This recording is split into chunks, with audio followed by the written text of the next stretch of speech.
അതായത് എന്തൊക്കെ കണ്ടില്ലേ എന്താണ് സുരേഷ് ഗോപി? എടാ ഒരു വട്ടം ഇയാൾക്ക് മനസ്സിലായിട്ട് വീണ്ടും ഇയാൾ വന്ന് കയറിയിട്ടുണ്ടെന്ന് ആലോചിച്ചു. എടാ ഇയാളിങ്ങനെ കോപ്പറേറ്റീവ് കാണിച്ചിട്ട് തൃശ്ശൂരുകാരോടാണ് അതാ രസം. അഥവാ കിട്ടിയാലോ പറയാൻ പറ്റൂലേ, കിട്ടൂല.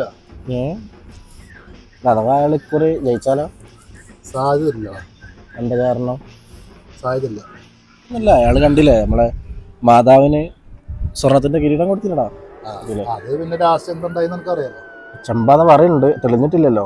ഒന്നും ചെയ്യില്ല, അതൊക്കെ തേഞ്ഞു മാഞ്ഞു. അത് എതിരെ നിൽക്കുന്നവരാണ് പലതും പറയും, തെളിഞ്ഞിട്ടില്ലല്ലോ. പിന്നെ അയാൾ പറഞ്ഞതിലൊരു പോയിന്റ് എന്ന് വെച്ചാൽ അയാള് ഞാൻ ഇത്ര പവൻ കൊടുക്കും, അല്ല ഞാൻ 10 കിലോ കൊടുക്കും 20 കിലോ കൊടുക്കും എന്ന് പറഞ്ഞിട്ടില്ല. അയാളിപ്പോ നിയത്താക്കിയ സാധനം കൊടുത്തല്ല. ഇപ്പൊ അങ്ങനെ തന്നെ അല്ലേ? നാട്ടിലുള്ളവര് ഇതറിഞ്ഞിട്ടുണ്ടാവില്ല, നമ്മൾ ആദ്യം അറിയാം അല്ലേ? പിന്നെ ജയിച്ച ഒരു കേന്ദ്രമന്ത്രി കേട്ടോ. അതേറ്റൊന്നല്ലോ രണ്ടാമത്തെ വട്ടം ഇതിലും തോറ്റു കഴിഞ്ഞ ആളെന്നുണ്ടാവുക. ആളൊരു അവസ്ഥ ആലോചിച്ച് അടുത്തോടെ നിൽക്കും. ഇല്ല, അടുത്തോടെ നിൽക്കുക. തൃശ്ശൂര് നിൽക്കില്ല, ആളെ കൊല്ലത്തേക്ക് തന്നെ പോകും. ആള് കൊല്ലത്തേക്ക് ഒന്നും പോലെ തൃശ്ശൂരിനെ നിൽക്കുക. തൃശ്ശൂര് കിട്ടില്ല. ജയിച്ചു കഴിഞ്ഞാൽ കേന്ദ്രമന്ത്രിയാണ്, അത് ഉറപ്പാ. BJP-യിലൊരു അയാള് BJP എന്നുള്ളതാണ്, വർഗീയതയാണ് അയാൾ. അതാണ് ഒരു പ്രശ്നം. വർഗീയത അല്ലെങ്കിൽ വർഗീയത പറഞ്ഞിട്ട് വോട്ട് പിടിക്കുന്നതാണ് ഇതിൽ ഇയാളുടെ ഏറ്റവും വലിയ പ്രശ്നം. മനസ്സിലായി എനിക്ക്. ഈ വർഗീയത പറയാണ്ട് ആള് വോട്ട് പിടിച്ചൊക്കെ. വർഗീയത പറയാതെ പറഞ്ഞാൽ ഇപ്പൊ SDPന്റെ വോട്ടില്ലാതെ ഇപ്പൊ വേറെ രാഷ്ട്രീയക്കാരെ ജയിച്ചിട്ടുള്ളത്. എല്ലാവരും SDPന്റെ വോട്ട് വാങ്ങണ്ടാവും. അപ്പൊ അതിലൊന്നും വലിയ കാര്യമൊന്നുമില്ല. എന്റെ ലെവല് നടക്കില്ല. എന്റെ അഭിപ്രായത്തിൽ അയാള് BJP-ക്ക് അല്ലാതെ അയാള് സ്വതന്ത്രമായിട്ട് മത്സരിക്കുകയാണെങ്കിൽ ഞാൻ അയാൾക്ക് വോട്ട് ചെയ്തു.